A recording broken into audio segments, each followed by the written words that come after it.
Hey, it's Austin Cooper with Velo Baseball. Today we're breaking down my baseline testing day. We're comparing one of my 88 mile per hour fastballs to Yoshinobu Yamamoto's 96 mile per hour fastball. In the video, I'm going to go over why I'm using him, but we're using the Futures app coach editing tool to do this breakdown. So let's get right into it. So there's a few reasons I wanted to use Yamamoto as my MLB comp. But first off, this is a 96 mile per hour fastball by Yamamoto, which obviously would help me achieve my goal that I'm going for on this road to 95. Some of the similarities, though, I was watching some clips of him pitching in the Tokyo series, and I saw a lot of things that I do. Obviously, he does them at a much higher level, and he does a lot of things at a much higher level, but one of the things that I noticed is our glove arm is very similar. And then also our lead hip starts off really internally rotated. And so you can see our heel kind of makes the first gain ground movement towards the strike zone. And then we do a really late unload of that internally rotated hip at front foot strike. Obviously he has some differences. So his leg lift is a lot different. So his wind up and leg lift is much different. But the difference that I would really like to try and start working on and improve on is that he, holds a really good spinal posture in and out of his load. And so this is something I'm going to let the videos play so you can kind of see the glove arm like I'm talking about, and that, internally rotated lead hip and kind of the late turn of it getting open. So glove arm's very similar.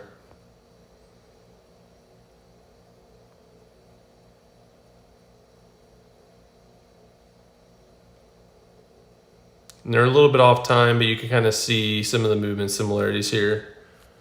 I'm going to back it back up. And so, talking about the, internally rotated front hip and it getting open. So I'm going to go out to front foot strike for both of us. And so what you're going to notice here, I got the front foot strike for Yamamoto. We're here. Okay.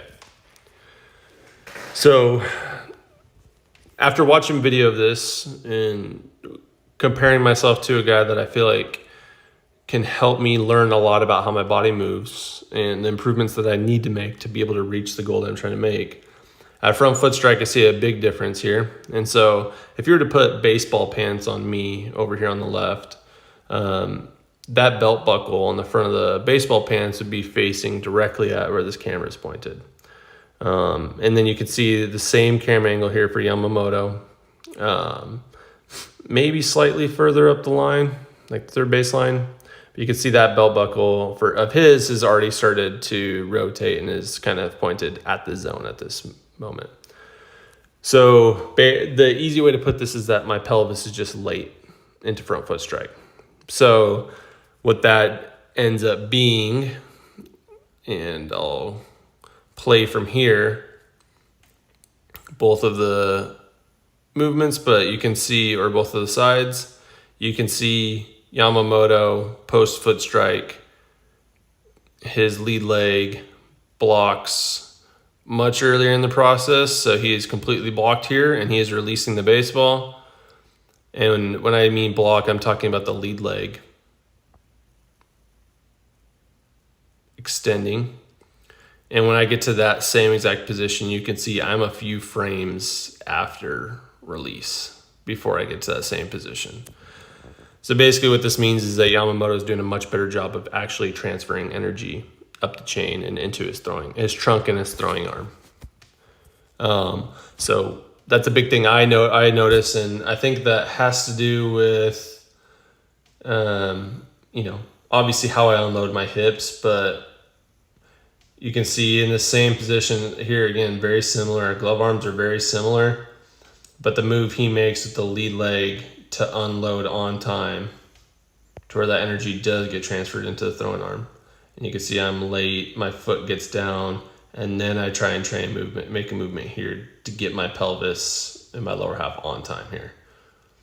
The other big difference that I see that I can learn from here is that I really lose my spinal extension early. So we're going to focus here on my side over here on the left.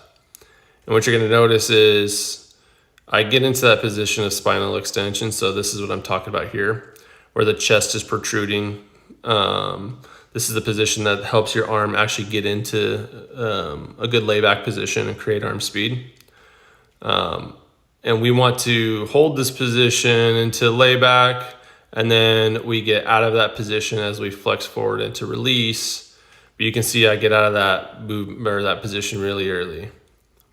So I probably get there too early and get out of it too early. And you can see right here, I'm holding that like spinal extension, but then when it actually comes time for me to lay back and then my arm to make that snap movement forward into release, see, I'm in layback here and I've already released that spinal extension. And part of this is because of how late my hips or my lower half are. So if we go watch, I'm going to pause myself in that same position here. Okay. So now we're going to watch Yamamoto. So obviously you can notice his posture 10 times better. And he gets into that spinal extension position here. You can see his arms, as his arm's laying back, he's still in that position. He's still in that position as his arm is continuing to create arm speed to release. And then he doesn't really get out of that position and get to the same posture that I'm at until he is releasing the baseball. So I'm going to hold him here. He is now his lead leg is completely blocked. He's released that spinal extension. And if you can see me here at the same, and I'm just talking about my spine here, the same position in my spine, I'm still in layback and my lead leg is still continuing to go through the block process. So I'm just late. And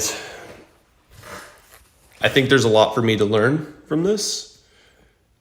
But Yamamoto's really good at this because, I mean, he puts a lot of focus in really just segmental energy transfer. So the process of, segmenting his movements to where his energy transfers from lower half to trunk to throwing arm as efficiently as possible. And I think that's the direction I'm going to take my training here, is trying to make sure I'm better at that, because Yamamoto's known for not doing much lifting other than body weight lifting. He does a lot of yoga. He does javelin training, and instead of doing a long toss, he throws kind of like these darts. And it's all a focus on segmental energy transfer, which is a place that I'm really lacking. So I love this comp because I think if I can look more similar to Yamamoto in my next testing day, I think I'm going to be in the 90s, and I really do believe I can get to that 95 mile per hour mark. Yamamoto is 2 inches shorter than me, 175 pounds, so he's about 30 to 35 pounds lighter than me right now. But what he does is he just, he transfers energy at a much higher level than I do. And so this is going to be kind of my goal here moving forward. Yeah, I hope you guys like the breakdown. I'm going to get into kind of like the dietary part of this process, the lifting side, the mobility side. So see you over there. So you guys just got done with the breakdown. We're going to kind of go over some of the things I talked about, like diet, lifting, mobility, throwing work, stuff like that. But just want to start with my bracket here. Obviously you see some marks there into the Final Four because I had Gonzaga. I thought whoever won the Gonzaga-Houston game was going to go to the Final Four. Unfortunately, I had Gonzaga making a run. Houston looks like a wagon at this point in the tournament. So tomorrow is the Sweet 16, and it is also opening day for MLB. Well, opening day in America for MLB. So exciting day of sports tomorrow.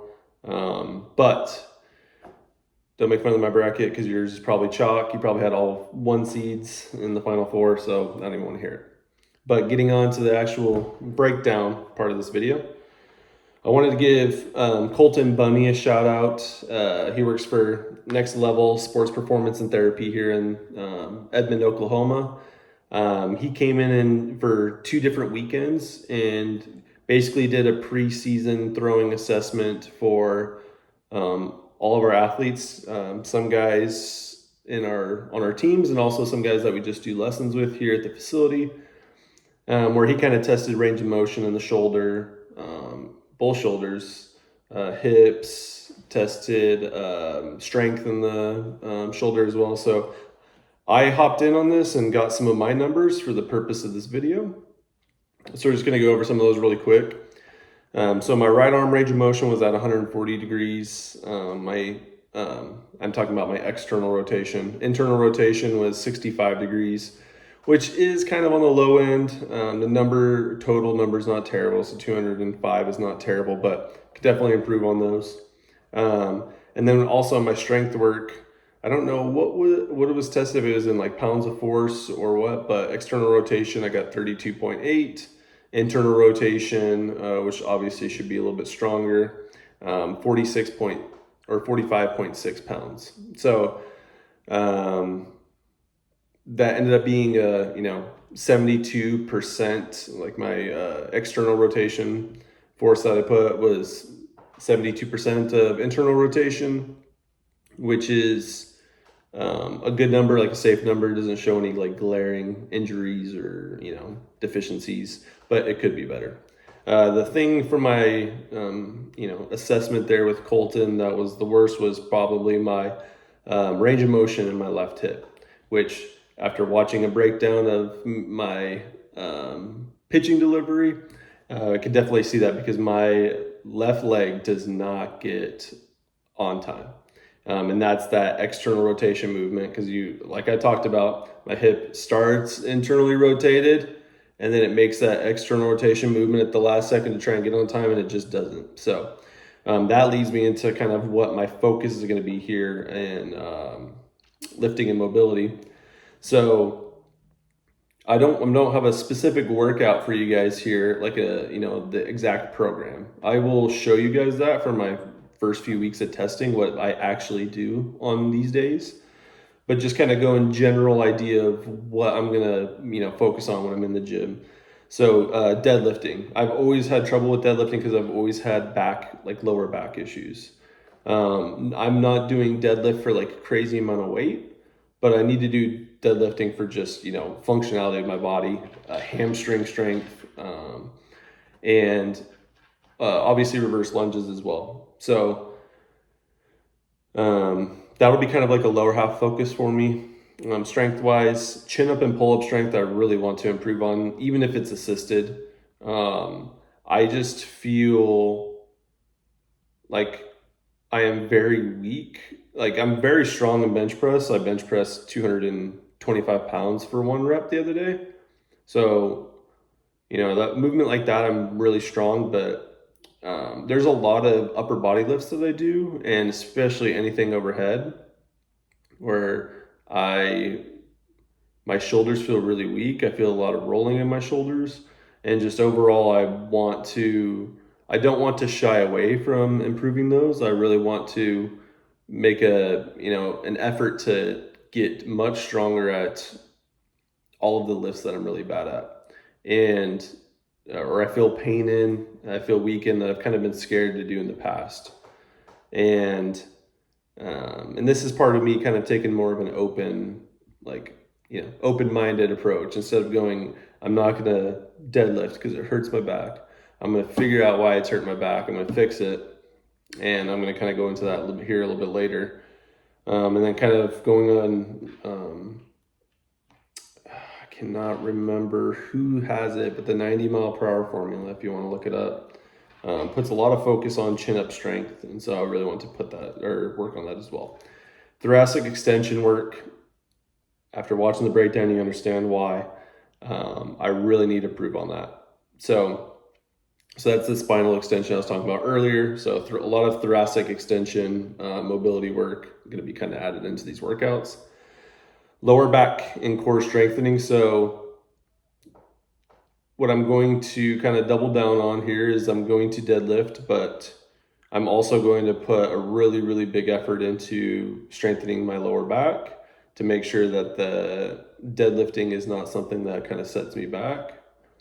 And so examples of that are planks, bird dogs or bridges. And then box jumps as well. So just overall trying to be more explosive. And this is kind of like my focus here for the first, month after going through the breakdown before my next testing day. And then hip external rotation.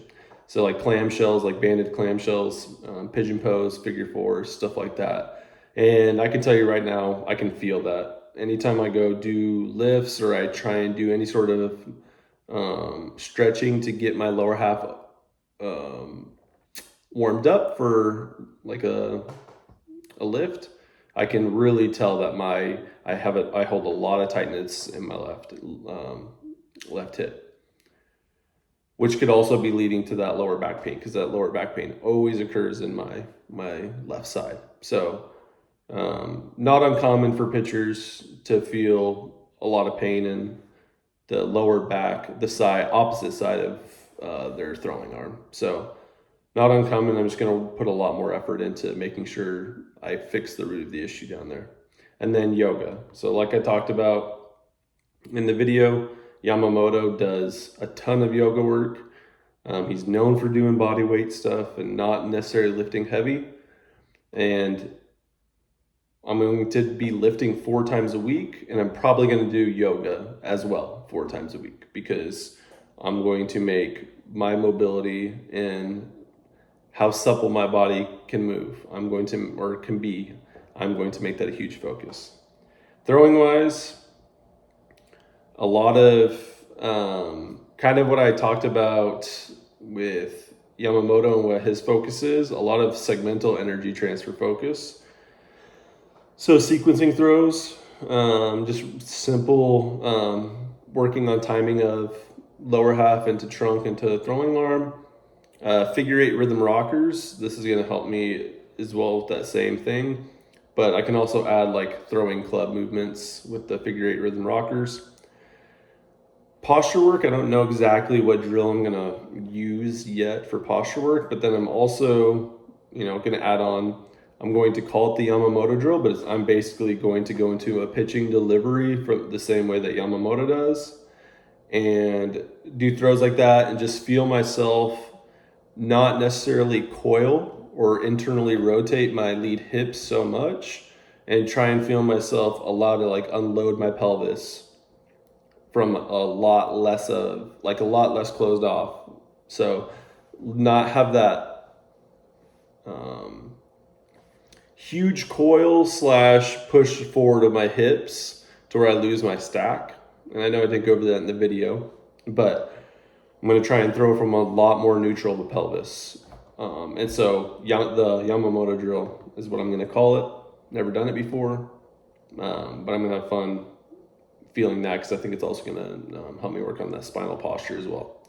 And then the last thing is my diet. So I've already started eating a lot better in this process. It's also helped having a son, because I feed him very healthy foods, and I'm not going to drive him to McDonald's to grab McDonald's fries. So it's really easy for me to just make stuff at home whenever I'm making food for my son. I've been eating a lot better, but what I'm going to commit to for my training is I'm going to commit to limiting my fast food meals to 1 time per week. And what I mean by fast food is bad food. Think your Brahms, your Whataburgers, your McDonald's.